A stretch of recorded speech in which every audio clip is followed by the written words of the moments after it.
Well, Jacquelyn, welcome to the weekly podcast, and I hope you had a great weekend. Thank you, Paul. Hi. Thank you for welcoming me. It was so formal. I liked it. Very formal. Yes. The eminent host of the podcast. I love to hear from him. Yes. A presenter. The presenter, exactly. Yeah. Yes. The editor and publisher of the Cancer Letter. And stuff like that. Stuff like that. Well, thank you for being with me today, Paul. We have two pretty cool stories to go through, my story and your story from last week.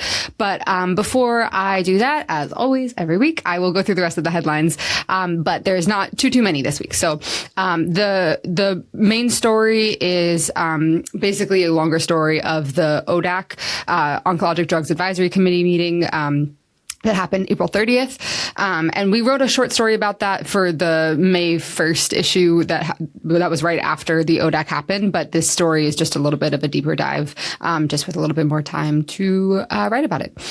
And then we had our second story was Paul's story, and that is about Vinay Prasad's CV inaccurately claiming that he was a member of the President's Cancer Panel from 2016 to 2017. And then finally, our last story from last week was it actually wasn't an obituary. It was a letter to the editor, even though it kind of started out that way. And news-wise, J. Craig Venter died. And so there were many obituaries sort of written about him. But we decided to do sort of this letter to the editor approach instead. And it was really interesting because he is sort of this unique character in the I guess, oncology world. I guess he was probably more biomedicine, I feel like, than just oncology. Genomics, yeah. Just an interesting sort of cataloging of this person's historical context from a younger scientist, and how they have experienced the impact of his work. So it was a really interesting story, short but very concise and nice. And then we had some sponsored articles and some cancer policies. Trump changed his pick for the Surgeon General. He is now nominated Nicole Safier. I don't know if I'm pronouncing her name right. I apologize if I mispronounced. So I'm going to stop there. Should we start with Vinay? Yeah, you had this crazy story. Do you want to tell us the start of it? I mean, I already gave the sort of lead about, he had an inaccurate claim, but if you want to sort of deliver. Yeah. I looked at we examined his 2023 version of his CV and found a really startling claim that he was a member of the President's Cancer Panel between 2016 and 2017. And now the President's Cancer Panel is one of those interesting institutions created in the National Cancer Act of 1971, and its function is to inform the President of the United States about barriers towards implementation of the National Cancer Act of 1971 and the National Cancer Program. And it's one of the great honors in oncology is to be placed on this panel, and it's had some really illustrious members. Like the first chair of the President's Cancer Panel was none other than Ben Schmidt. I mean, I'm pretty sure that that Mrs. Lasker was on. I mean, this is a big deal, and it's also three members at a time, and they are. And they're actually advising the President of the United States. So when you have three of them, there's not much room to hide. And you also cannot be kind of a secret member of the panel. It can't be in your heart. It has to be, visible. You have to have it actually you have to be on the roster. You have to be on the roster, and it's three people at a time. So I called the chair of the panel at the time, Barbara Reimer. I emailed her. Actually, I didn't call her. And she said no. Yep. And the answer was really no. And I knew the answer was no, to be perfectly honest, because I always know who is on that panel. Yeah. Yeah, it's a big deal. It speaks to how important it is. Yeah. Yeah, well, you can argue about whether it's important, but it is definitely prestigious, and it's definitely visible to us at least. Yeah. But yeah, it's very important. Can be very important. Yeah. So, it writes some important reports, and Dr. Prasad did not respond to my questions, as is often the case. And UCSF actually just declined to comment, which is really interesting. Yeah. But because I guess UCSF, well, they should care because this was done on their watch. When this came up, of course, we wouldn't necessarily know right away if they care. Yeah, so that's true. Still, though, I mean, I think my favorite part. Do you mind if I read the Kaplan quote from the story, or at least part of it, or is that giving away? Art Kaplan of NYU, the bioethicist. Go ahead. He said, quote, claiming to be a member of the president's cancer panel because you have presented before it, which is not quoting. That's something that Prasad did do. Now quoting again, is akin to claiming to be a member of the U.S. Supreme Court because you submitted an amicus brief.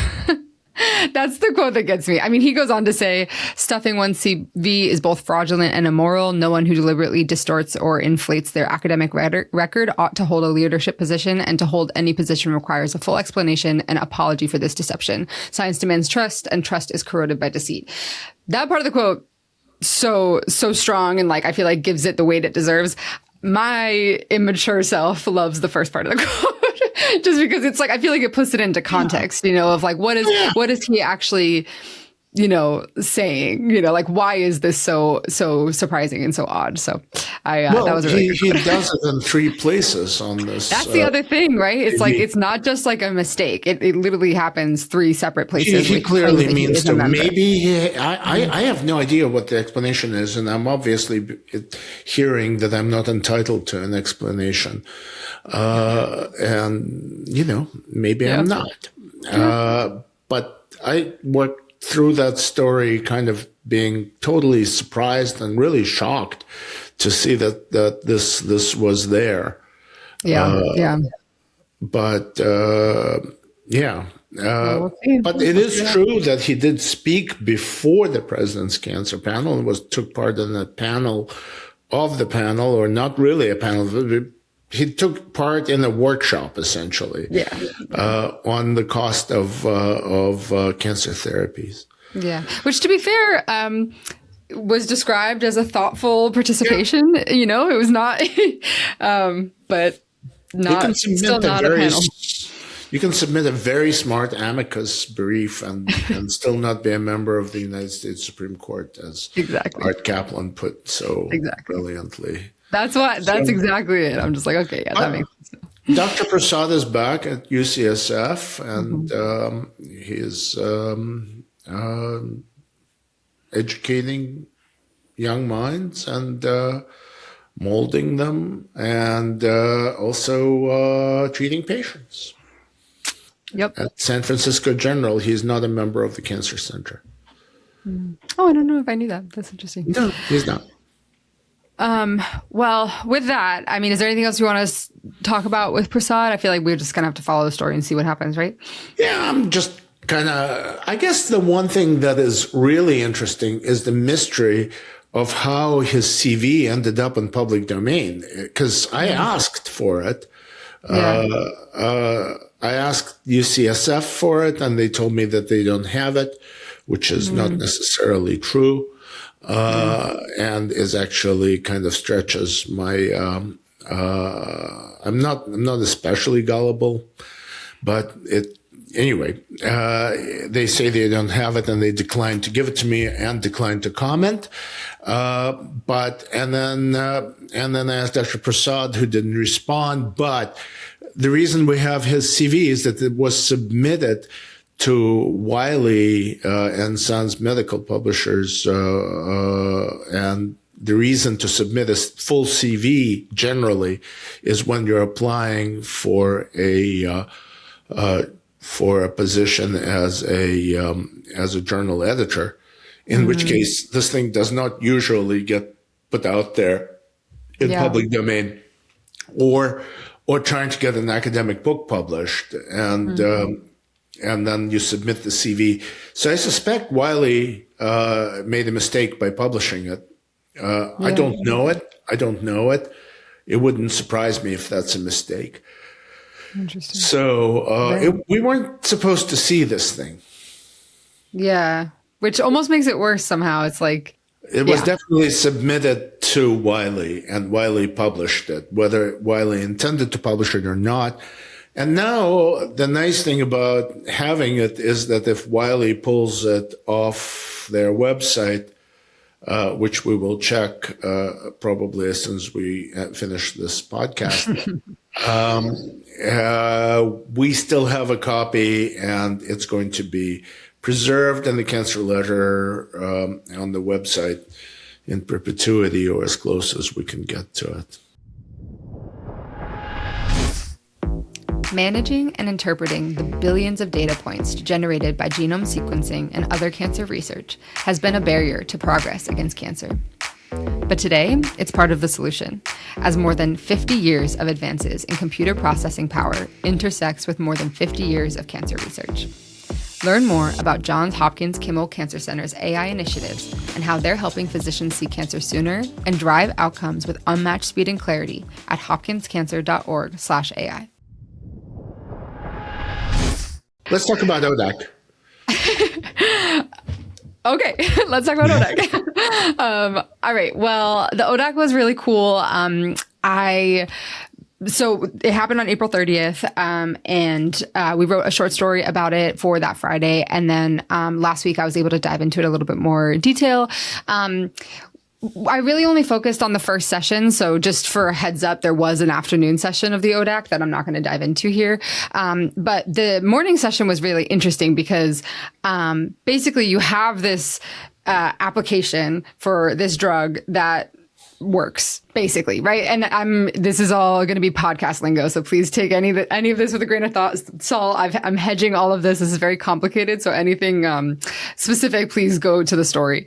But basically, this drug had a successful trial, right? It met its primary endpoint of PFS, and it had, I think it was directionally optimistic OS trends, but those data were immature, and also the trial wasn't powered for OS. So PFS is really what this trial was based on, and the trial and the application had a lot of fanfare around it, right? It had a plenary session at ASCO annual meeting 2025.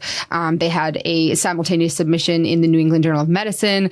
There was all of this sort of, and gosh, the most important thing is that FDA granted it breakthrough therapy designation in May 2025. So last year there was all of this sort of fanfare and excitement around this sort of new drug. But the important part about this trial, Serena-6, is that this PFS endpoint, and again, this is where it gets very complicated, but they measured PFS, or they measured progression, I should say, with a new time point assessment. So typically PFS or progression is measured by radiographic progression. So somebody is getting scans, or they have a symptom that is clinically presenting, and then they go to the doctor and they find out that there's been a progression.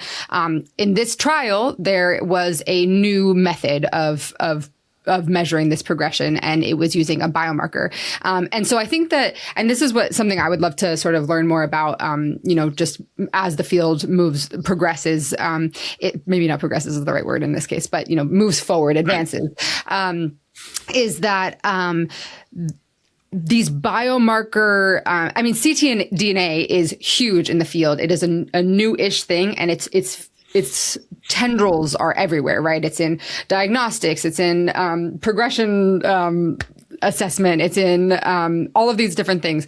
But specifically with breast cancer, there are so many biomarker-driven treatment approaches. And so the drug was AstraZeneca's camizestrant. That is a next-generation oral selective estrogen receptor degrader, or SERD. And it was AstraZeneca applied for the indication of metastatic breast cancer, specifically hormone receptor positive, human epidermal growth factor receptor HER2-negative, locally advanced, or metastatic breast cancer. Those are always such a mouthful for me to say.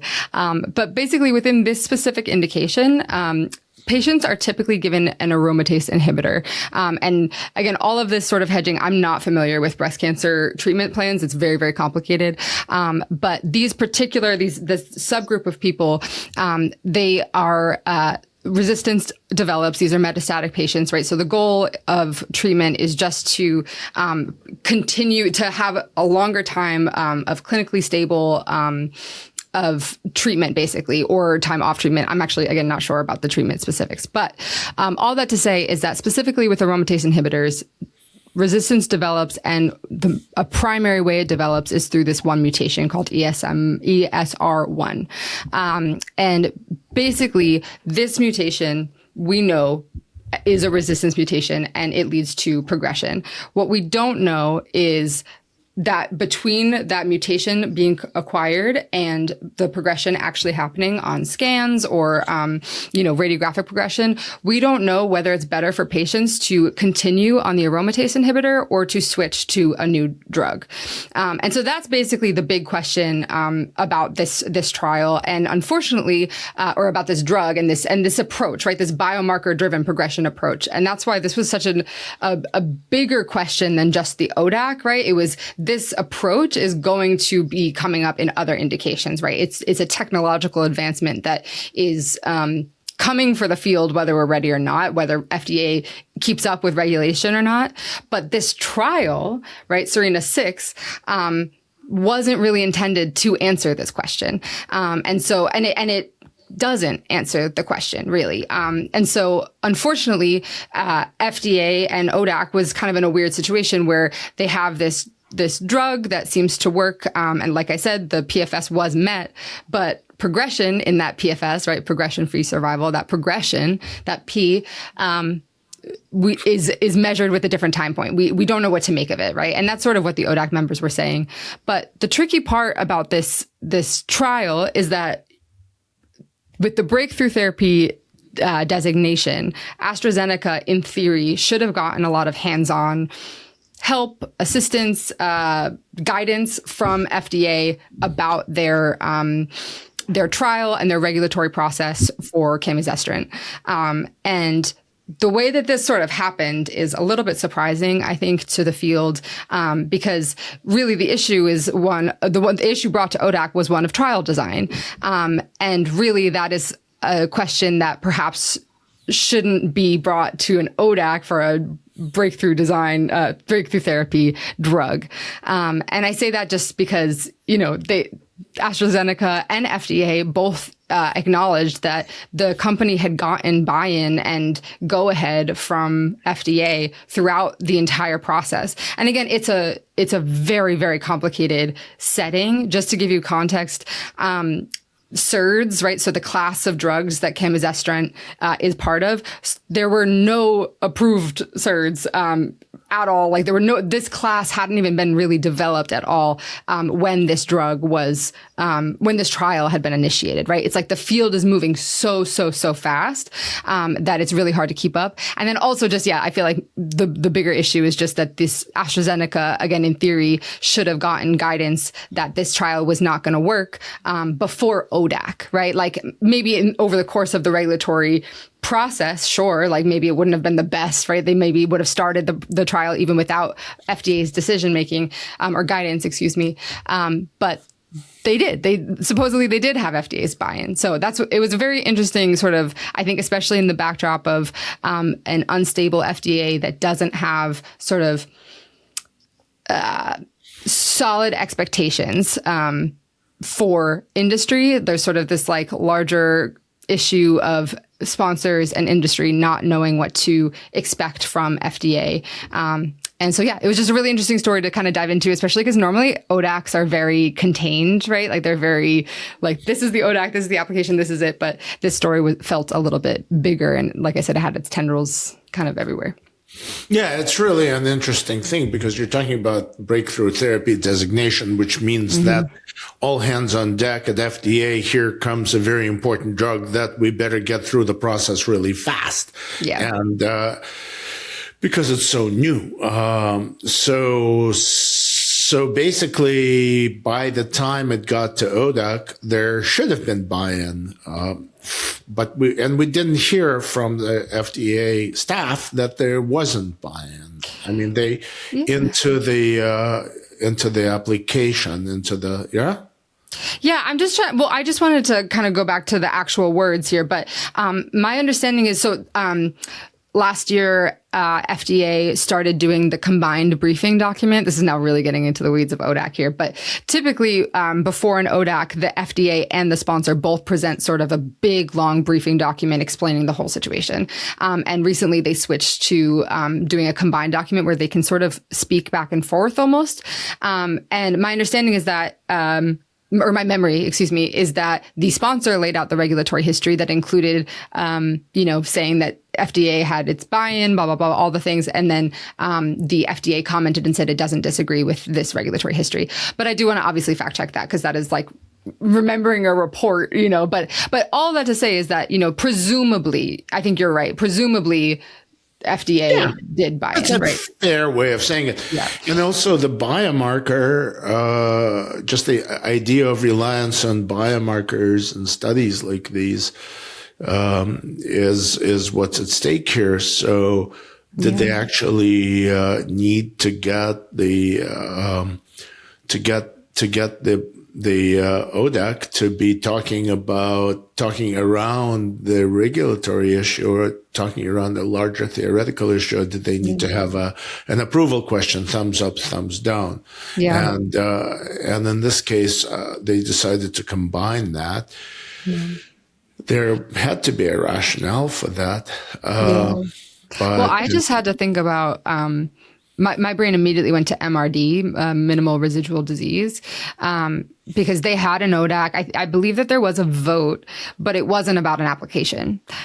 It was just a discussion-based situation, and that was so helpful because it was, like you said, it was sort of this like moment in the field where this biomarker-y blood testy thing, right? Again, don't want to conflate too much, but, was talked around, and there was, I think, space for the members to talk about the importance of the potential for, like technological advancement and advancement in like weighing the risk of, we might not know exactly how this is going to work, or there might be risks we can't yet foresee, but this is what we do know about the use of this new approach in the treatment. And it was of multiple myeloma, right? MRD. So all that to say is that, and even one of the, I think it was the ODAC chair, Neil Vasan, said that, he asked FDA directly at this ODAC meeting for a specific application, camizestrant, right? He turned to FDA and he was like, hey, are we going to get guidance for ctDNA specifically? Because this, I loved his quote. I thought it was so strong. Did I include it at the end? It was just about, basically it was that, here, I have it. So I want to, since I have it, ctDNA is already shaping clinical trials and practice, and we need clearer guidance on how to act on molecular progression in metastatic cancer because the field has already begun to move. I thought that really summed it up for me because it was like, this, and that, considering that, it felt a little odd to have it be sort of this like contained, just like one drug in this one setting approval. And again, not to say that, MRD and multiple myeloma felt narrow, but it felt more appropriate to the conversation actually being had. Well, what makes it so interesting is that here you have a trial of a novel based on a novel endpoint, a novel time point, I would say, probably. Well, a biomarker, the endpoint, time point, endpoint. It's endpoint would be like PFS, right? Like PFS is not changing, but it's the way of the way you're measuring it. PFS, yeah. It's it's still measured radiographically versus measured based on a biomarker, and the biomarker is not validated. So there you have it, and here's the data involving with the patients in this trial. Do you kind of presume that the biomarker is validated? That assumption, does that need to be made? Can it be? And that's really what what was ODAC was asked to do, right? To decide on whether this is approvable based on the fact that we really don't have validation of the biomarker. Yeah. It would be interesting to see what the solution is. I actually am wondering whether the drug is really not going to be approved, because even though it was 6-3? It was 3-6. Yeah, that's what I meant. Yeah, well, but I believe that they were not on board. Like most people were not. Right. Right. Yeah. So, Yeah, so it's a pretty solid, but sometimes the I know agency bypasses this sort of thing. it can. Yeah. It can. Yeah, it's a weird spot, because it's like you have these two statements on either camp, right? It's like on one hand, the drug and the trial met its primary endpoint. That was, there's that sort of like truth of like this. In theory, it should have shown clinical benefit. And then on the other side, you have sort of that simple statement that you said of you're asking this to approve something based on a biomarker that hasn't been validated yet. Period. Like both of those things are just like hard. Like they feel like truths, So I'm interested to see what happens. And we'll definitely be reporting about it. No, absolutely. This is a fascinating time to be a journalist. As always. Well, thank you, Paul. Thanks for listening to me talk about ODAC for like 10 minutes, 15 minutes. I appreciate it. Thank you, Jacquelyn. Thank you for enduring my talking about Dr. Prasad. We do it for each other. It's perfect. Non-membership on the President's Cancer Panel. Love it. We'll see you next week. And listeners, I will see you next week too.